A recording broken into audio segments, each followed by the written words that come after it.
ನಾನು ಮಾತಾಡಬೇಕು ಅಂತ ಹೇಳಿದಾಗ ನಾನು ಅದಕ್ಕೆ ಅವಕಾಶ ನನಗೆ ಸಿಕ್ಕಿರ್ಬೋದು ಅಂತ ಅನಿಸುತ್ತೆ. ಸಿ ಟಿ ರವಿ ಅವ್ರ ಬಗ್ಗೆ ನಾನು ಮಾತಾಡಿದೆ. ನೋಡಿ, ಇದೆ ಸಿ ಟಿ ತಪ್ಪು ಅಭಿಪ್ರಾಯ ಹೋಗಬಾರದು. ಸಿ ಟಿ ರವಿ ಅವರು ತಪ್ಪು ಮಾಡಿದಾರೋ ಅಥವಾ ಲಕ್ಷ್ಮೀ ಹೆಬ್ಬಾಳ್ಕರ್ ಅವರು ನಮ್ಮ ಮಂತ್ರಿ ತಪ್ಪು ಮಾಡಿದ ಅದ್ರ ಬಗ್ಗೆ ನಾನು ಹೋಗೋದಿಲ್ಲ. ಅದು ಚೇರ್ಮನ್ರಿಗೆ ಬಿಟ್ಟಿರ್ತಕ್ಕಂಥದ್ದು, ಅವ್ರ ತೀರ್ಮಾನ ಅಂತಿಮ. ಅವ್ರು ಹೇಳಿರೋದು ಸರಿನೋ ಅಥವಾ ಅವ್ರು ಹೇಳಿರೋದು ತಪ್ಪೋ ಇವ್ರು ಹೇಳಿರೋದು ತಪ್ಪು ಅದ್ರ ಬಗ್ಗೆ ನಾನು ಹೋಗೋದೇ ಇಲ್ಲ. ಸದನದ ಗೌರವ ಅನ್ನೋದೊಂದು ಪ್ರಶ್ನೆ ಬರುತ್ತೆ. ನಾವೆಲ್ಲರೂ ಸಹ ಈ ಸದನದ ಸದಸ್ಯರು.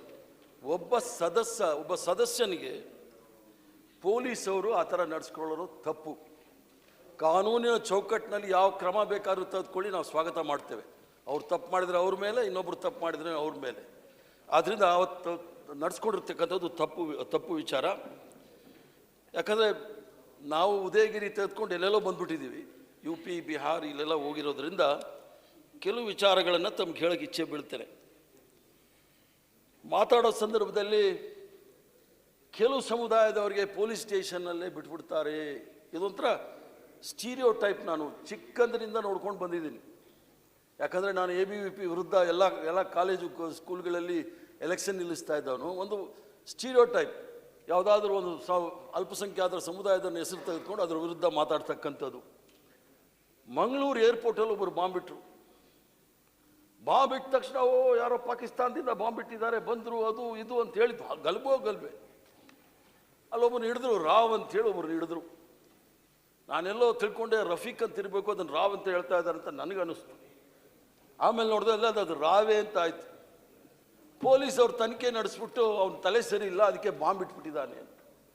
ತಲೆ ಸರಿ ಇಲ್ಲದೆ ಅವನಿಗೆ ಬಾಂಬ್ ತಗೊಳ್ಳೋದಕ್ಕೆ ಬಾಂಬ್ ಎಲ್ಲಿಂದ ಸಿಕ್ತು ಅಂತ ಯಾರಾದರೂ ಪ್ರಶ್ನೆ ಮಾಡಿದ್ದಾರೆ ಹೋಮ್ ಮಿನಿಸ್ಟರ್ನ? ಅವ್ರ ಮೇಲೆ ಏನು ಕ್ರಮ ತೆಗೆದುಕೊಂಡಿದ್ದಾರೆ? ತಲೆ ಸರಿ ಇಲ್ಲ ಅಂತ ಬಿಟ್ಬಿಟ್ಟಿದ್ದಾರೆ.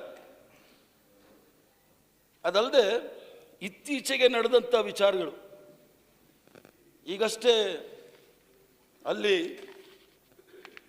ಧನುಷ್ ಜಿ ಅಂತ ಹೇಳಿ ಒಬ್ಬ ವಿದ್ಯಾರ್ಥಿ ನಾಪತ್ತೆ ಆಗ್ತಾರೆ. ದಿಗಂತ್, ಧನುಷ್ ಜಿ. ಸೊ ಅಲ್ಲಿ ನಾಪತ್ತೆ ಆಗ್ತಾರೆ. ಪರೀಕ್ಷೆ ಬಂದಾಗ, ಫಲಿತಾಂಶ ಬಂದಾಗ ಆತ್ಮಹತ್ಯೆ, ಮನೆ ಬಿಟ್ಟು ಓಡೋಗೋದೆಲ್ಲ ಸಹಜ. ಆ ವಿದ್ಯಾರ್ಥಿ ನಾಪತ್ತೆ 25ರಂದು ನಾಪತ್ತೆ ಆಗಿದ್ದ ದಿಗಂತ್ನ ವಿಷಯದಲ್ಲಿ ಇದ್ದಕ್ಕಿದ್ದಂಗೆ ಇಲ್ಲಿ ಯಾರೋ ಅವ್ರ ಚಪ್ಪಲಿ ಸಿಕ್ಕಿದೆ, ಸೆಗಣಿ ಸಿಕ್ಕಿದೆ, ಏನೇನೋ ಮಾತುಗಳು ಬಂತು.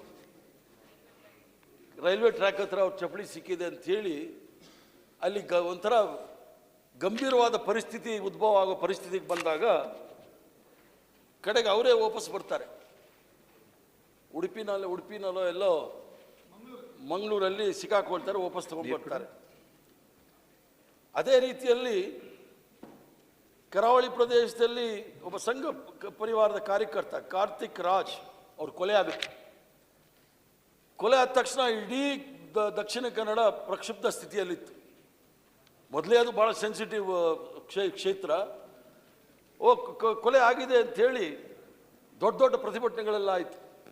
ಉಳ್ಳಾಳ ಪೊಲೀಸ್ ಸ್ಟೇಷನ್ ಮುಂದೆ ಹೋಗಿ, ಈಗ ಅವರು ಮಾಜಿ ಲೋಕಸಭಾ ಸದಸ್ಯರು, ಅವರು ಭಾಷಣ ಮಾಡಿದ್ರು, ಈ ತಪ್ಪಿತಸ್ಥರನ್ನ ನೀವೇನಾದರೂ ಗಿರಫ್ತಾರು ಮಾಡಲಿಲ್ಲ ಅಂತ ಹೇಳಿದ್ರೆ ಇಡೀ ದಕ್ಷಿಣ ಕನ್ನಡವನ್ನೇ ಸುಟ್ಟಾಕ್ಬಿಡ್ತೀವಿ ಅಂತ ಹೇಳಿ.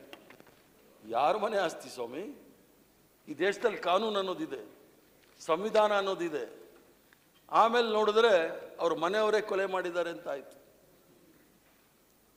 ಅದಲ್ಲದೆ ಗೃಹ ಸಚಿವರು ಇದ್ದಾರೆ, ಸ್ವಲ್ಪ ಭಾಳ ಸೆನ್ಸಿಟಿವ್. ಯಾರು ನಮ್ಮ ಶರವಣ ಅವ್ರು ಹೇಳ್ದಂಗೆ ಮೃದು ಸ್ವಭಾವದವರು. ಈ ಒಂದು ಇಷ್ಟೆಲ್ಲ ಗಲಭೆ ಆಯ್ತಲ್ಲ, ಮೈಸೂರು ಪೊಲೀಸ್ ಸ್ಟೇಷನ್ ಮುಂದೆ ಈ ಒಂದು ಗಲಭೆ ಆಗಿದೆ ಅಂತ ತಕ್ಷಣ ಎಲ್ಲರ ಮುಂದೆ ಪ್ರಕರಣ ದಾಖಲಾಗುತ್ತೆ. ಆದರೆ ದಕ್ಷಿಣ ಕನ್ನಡದಲ್ಲಿ ಈ ಒಂದು ಪ್ರಕ್ಷುಬ್ಧ ಸ್ಥಿತಿ ಬರಲಿಕ್ಕೆ ಕಾರಣರಾದವ್ರ ಮೇಲೆ ಏನಾದರೂ ಕೇಸ್ ಹಾಕಿದ್ದಾರಾ? ಇಲ್ಲ. ಅದಲ್ಲದೆ ಈ